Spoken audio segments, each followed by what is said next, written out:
Hello friends, ಆಹಾರ ವಾಹಿನಿ ಚಾನಲ್ಗೆ ಸ್ವಾಗತ. ತುಂಬ ಸಿಂಪಲ್ ಆಗಿ, ಕ್ವಿಕ್ ಆಗಿ, ಈಸಿಯಾಗಿ ಹೆಲ್ತಿಕರವಾದ ಕ್ಯಾರೆಟ್ ರಸಂ ಮಾಡುವುದು ಹೇಗೆ ಅಂತ ನೋಡೋಣ ಬನ್ನಿ. ನೋಡುವುದಕ್ಕೆ ಮೊದಲು ಪ್ಲೀಸ್ ಫ್ರೆಂಡ್ಸ್, ಸಬ್ಸ್ಕ್ರೈಬ್ ಆಗದೆ ನೋಡ್ತಾ ಇದ್ದರೆ ಸಬ್ಸ್ಕ್ರೈಬ್ ಮಾಡ್ಕೊಳ್ಳಿ, ಸಪೋರ್ಟ್ ಮಾಡಿ. ಇದಕ್ಕೆ ಒಂದು ಕ್ಯಾರೆಟ್ ತೆಗೆದುಕೊಳ್ಳಿ, ಜಾಸ್ತಿ ಏನು ಬೇಕಾಗಲ್ಲ. ಒಂದು ಕ್ಯಾರೆಟನ್ನು ತೆಗೆದು ಸಿಪ್ಪೆಯನ್ನು ತೆಗೆಯಿರಿ, ಚೆನ್ನಾಗಿ ತೊಳೆದು ಸಿಪ್ಪೆಯನ್ನು ತೆಗೆದು ಪೀಸನ್ನಾಗಿ ಕಟ್ ಮಾಡಿ ಇದನ್ನು ಒಂದು ಪಾತ್ರೆಯಲ್ಲಿ ಹಾಕಿ ಇನ್ನೊಂದು ಸರಿ ಚೆನ್ನಾಗಿ ವಾಶ್ ಮಾಡಿಕೊಳ್ಳಿ. ಗ್ಯಾಸ್ ಮೇಲೆ ಒಂದು ಗ್ಲಾಸ್ ಮೇಲೆ ನೀರನ್ನು ಹಾಕಿ ನೀರು ಕುದಿಯುವಾಗ ಈ ಕ್ಯಾರೆಟ್ ಕಟ್ ಮಾಡಿ ಇಟ್ಟುಕೊಂಡ ಕ್ಯಾರೆಟನ್ನು ಹಾಕಿ ಒಂದು 4 ನಿಮಿಷ ಬೇಯಿಸಿ ಸಾಕು. ಹಾಗೆ ಇದು ಮಿಕ್ಸಿ ಜಾರಿಗೆ ಏನೇನು ಬೇಕಂತ ನೋಡೋಣ ಬನ್ನಿ. ಕುದಿಯೋದಕ್ಕೆ ಮುಂಚೆ 2 ಟೊಮೆಟೊ ಕಟ್ ಮಾಡಿ ಹಾಕಿ, ಹಾಗೆ 1 ಇಂಚಿನಷ್ಟು ಹುಣಸೆ ಹಣ್ಣನ್ನು ಕೂಡ ಹಾಕಿ, ಒಂದು 1/4 ಟೇಬಲ್ ಸ್ಪೂನಿನಷ್ಟು ಮೆಣಸು ಪೆಪ್ಪರನ್ನು ಹಾಕಿ ಅಥವಾ ಒಂದು 20 ಹಾಕಿ, 3 ಒಣ ಮೆಣಸಿಕಾಯಿ ಹಾಕಿ, 1.5 ಟೇಬಲ್ ಸ್ಪೂನಿನಷ್ಟು ಜೀರಿಗೆ ಹಾಕಿದ್ರೆ ಟೇಸ್ಟ್ ಚೆನ್ನಾಗಿ ಬರುತ್ತೆ.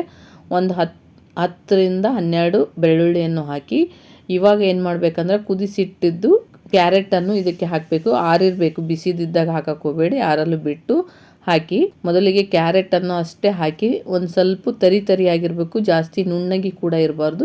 ಆ ಥರದಲ್ಲಿ ಇದನ್ನು ರುಬ್ಬಿಕೊಳ್ಳಿ. ಜಾಸ್ತಿ ನೈಸ್ ಆದರೆ ರಸಂ ಚೆನ್ನಾಗಿ ಆಗಲ್ಲ, ಅದಕ್ಕೋಸ್ಕರ ಸ್ವಲ್ಪ ತರಿ ಇರುವಾಗಲೇ ರುಬ್ಬಿಟ್ಟುಕೊಳ್ಳಿ. ಹಾಗೆ ಕಡಾಯಿಯನ್ನು ಒಂದು ಗ್ಯಾಸ್ ಮೇಲೆ ಇಟ್ಟು 2 ಟೇಬಲ್ ಸ್ಪೂನ್ ಎಣ್ಣೆ ಹಾಕಿ, ನೀವು 1 ಟೇಬಲ್ ಸ್ಪೂನ್ ಹಾಕಿದ್ರೂ ಸಾಕು, ರಸಮಿಗೆ ಜಾಸ್ತಿ ಏನು ಬೇಕಾಗಲ್ಲ. ಸ್ವಲ್ಪ ಸಾಸಿವೆ ಜೀರಿಗೆಯನ್ನು ಹಾಕಿ ಚಟ್ಪಟ್ ಅಂದ ಮೇಲೆ ಕರಿಬೇವನ್ನು ಹಾಕಿ, ಕರಿಬೇವು ಸ್ವಲ್ಪ ಚೆನ್ನಾಗಿ ಫ್ರೈ ಆದಮೇಲೆ 1/4 ಟೇಬಲ್ ಸ್ಪೂನಿನಷ್ಟು ಇಂಗನ್ನು ಹಾಕಿ, ಆಮೇಲೆ ಇದಕ್ಕೆ ಒಂದು ಹಸಿ ಮೆಣಸಿನಕಾಯಿ ಹಾಕಿ, ಒಂದೇ ಒಂದು ಹಾಕಿ ಸ್ವಲ್ಪ ಚೆನ್ನಾಗಿ ಫ್ರೈ ಆದಮೇಲೆ ನಾವು ರುಬ್ಬಿಟ್ಟುಕೊಂಡ ಮಸಾಲವನ್ನು ಇದಕ್ಕೆ ಹಾಕಿ, ಹಾಗೆ ಕುದಿಸಿಟ್ಟುಕೊಂಡ ನೀರು ಇರುತ್ತಲ್ಲ, ಕ್ಯಾರೆಟ್ ನೀರು ಇದಕ್ಕೆ ಹಾಕಿಕೊಳ್ಳಬೇಕು. ಈ ಮಸಾಲೆಗೆ ಹಾಕಿ 1 ಗ್ಲಾಸ್ ನೀರನ್ನು ಹಾಕಿ, ಆಮೇಲೆ ನಿಮಗೆ ಎಷ್ಟು ಬೇಕು ನೀರಿನ ಅಂಶ ಅಷ್ಟು ಹಾಕಿಕೊಳ್ಳಿ. ಒಂದು ಅರ್ಧ ಲೀಟ್ರ್ ನೀರು ಹಾಕಿದರೆ ಸಾಕು, ತುಂಬಾ ಚೆನ್ನಾಗಿರುತ್ತೆ ರಸಮ್ಮು. ನಿಮಗೆ ಇನ್ನೂ ಗಟ್ಟಿ ಅನಿಸಿದರೆ ಸ್ವಲ್ಪ ನೀರು ಹಾಕಿಕೊಳ್ಳಬಹುದು, ಚೆನ್ನಾಗಿರುತ್ತೆ. ಇದನ್ನು ಚೆನ್ನಾಗಿ ಮಿಕ್ಸ್ ಮಾಡಿ. ಇವಾಗ ಚಳಿಗಾಲ ಸ್ಟಾರ್ಟ್ ಆಗಿದೆ ಅಲ್ವಾ, ಅದಕ್ಕೋಸ್ಕರ ರಸಂ ಮಾಡಿಕೊಂಡು ಕುಡಿದರೆ ಅಥವಾ ರೈಸ್ ಜೊತೆ ತಿಂದರೆ ತುಂಬಾ ಚೆನ್ನಾಗಿರುತ್ತೆ. ಇದಕ್ಕೆ ರುಚಿಗೆ ತಕ್ಕಷ್ಟು ಉಪ್ಪನ್ನು ಹಾಕಿ, 1 ಟೇಬಲ್ ಸ್ಪೂನಿನಷ್ಟು ಉಪ್ಪನ್ನು ಹಾಕಿ, ಕಮ್ಮಿ ಅನಿಸಿದರೆ ಇನ್ನೊಂದು 1/4 ಟೇಬಲ್ ಸ್ಪೂನಿನಷ್ಟು ಉಪ್ಪನ್ನು ಹಾಕಿ ಟೇಸ್ಟ್ ನೋಡಿಕೊಂಡು 1 ಟೇಬಲ್ ಸ್ಪೂನ್ ಧನಿಯಾ ಪುಡಿಯನ್ನು ಹಾಕಿ, ಹಾಗೆ ಸ್ವಲ್ಪ ಸಕ್ಕರೆ ಅಥವಾ ಬೆಲ್ಲವನ್ನು ಹಾಕಿ. ಏಕೆಂದರೆ ರಸಮ್ಮು ಮೇಲೆ ನೀರಿನ ಅಂಶ ಬರುತ್ತಲ್ಲ, ಅದು ಆಗಲ್ಲ, ಗಟ್ಟಿಯಾಗಿ ಹಾಗೆ ಇರುತ್ತೆ, ಚೆನ್ನಾಗಿರುತ್ತೆ. ಇದನ್ನು ಚೆನ್ನಾಗಿ ಮೇಲೆ ಚೆನ್ನಾಗಿ ಮಿಕ್ಸ್ ಮಾಡಬೇಕು. ಈ ಥರದಲ್ಲಿ ಚೆನ್ನಾಗಿ ಮಿಕ್ಸ್ ಮಾಡಿ ಸ್ವಲ್ಪ ಕರಿಬೇವು ಚಿಕ್ಕದಾಗಿ ಕಟ್ ಮಾಡಿ ಕರಿಬೇವನ್ನು ಹಾಕಿ, ಇದಕ್ಕೆ ಕೊತ್ತಂಬರಿ ನೀವು ಎಷ್ಟು ಚೆನ್ನಾಗಿ ಜಾಸ್ತಿ ಹಾಕ್ತಿರೋ ಅಷ್ಟು ಚೆನ್ನಾಗಿ ಟೇಸ್ಟು ಸ್ಮೆಲ್ಲು ತುಂಬಾ ಚೆನ್ನಾಗಿರುತ್ತೆ.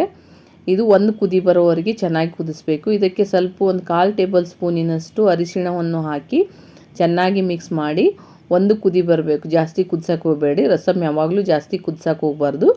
ಜಾಸ್ತಿ ಕುದಿದ್ರೆ ಟೇಸ್ಟ್ ಚೇಂಜ್ ಆಗುತ್ತೆ. ಅದಕ್ಕೋಸ್ಕರ ರಸಮ್ ಯಾವುದೇ ರಸಮ್ ಆಗಲಿ ಜಾಸ್ತಿ ಕುದಿಸೋಕೆ ಹೋಗಬಾರ್ದು. ಕುದಿಸಿದ್ರೆ ಟೇಸ್ಟೇ ಕಮ್ಮಿ ಆಗುತ್ತೆ ರಸಮದ್ದು. ಜಾಸ್ತಿ ಕುದಿಸ್ಬೇಡಿ. ನೋಡಿ, ಈ ಥರದಲ್ಲಿ ಒಂದೇ ಕುದಿ ಬಂದಮೇಲೆ ಇವಾಗ ರಸಮ್ ರೆಡಿಯಾಗಿದೆ. ನೀವು ಹಾಗೇನೂ ಕುಡಿಬೋದು, ಗ್ಲಾಸಲ್ಲಿ ಹಾಕಿ ಬಿಸಿ ಇದ್ದಾಗ ಕುಡಿದ್ರೆ ನಿಮಗೆ ಕೆಮ್ಮು ನೆಗಡಿ ಇದ್ದರೆ ಜಲ್ದಿನೇ ಕಮ್ಮಿ ಆಗುತ್ತೆ. ಈ ಥರದಲ್ಲಿ ಮಾಡಿಕೊಂಡು ರಸಮ್ ವಾರದಲ್ಲಿ 2 ಸರಿ ಮಾಡ್ಕೊಂಡು ಕುಡಿಯಿರಿ. ಚಳಿಗಾಲದಲ್ಲಿ ತುಂಬಾ ಚೆನ್ನಾಗಿರುತ್ತೆ. ಹಾಗೆ ಬಿಸಿ ರೈಸಿಗೆ ರಸಮ್ ಸೈಡ್ ಡಿಶ್ ಹಪ್ಪಳ ಹಾಗೂ ಯಾವುದಾದ್ರೂ ಫ್ರೈ ಪಲ್ಯ ಇದ್ದರೆ ತುಂಬಾ ಚೆನ್ನಾಗಿರುತ್ತೆ. ಬಿಸಿ ರಸಮ್ ಅನ್ನದ ಜೊತೆ ತಿಂದರೆ ಒಂದು 4-5 ತುತ್ತು ಇನ್ನೂ ಜಾಸ್ತಿ ಹೋಗುತ್ತೆ ಫ್ರೆಂಡ್ಸ್. ಈ ಥರದಲ್ಲಿ ಮಾಡ್ಕೊಳ್ಳಿ.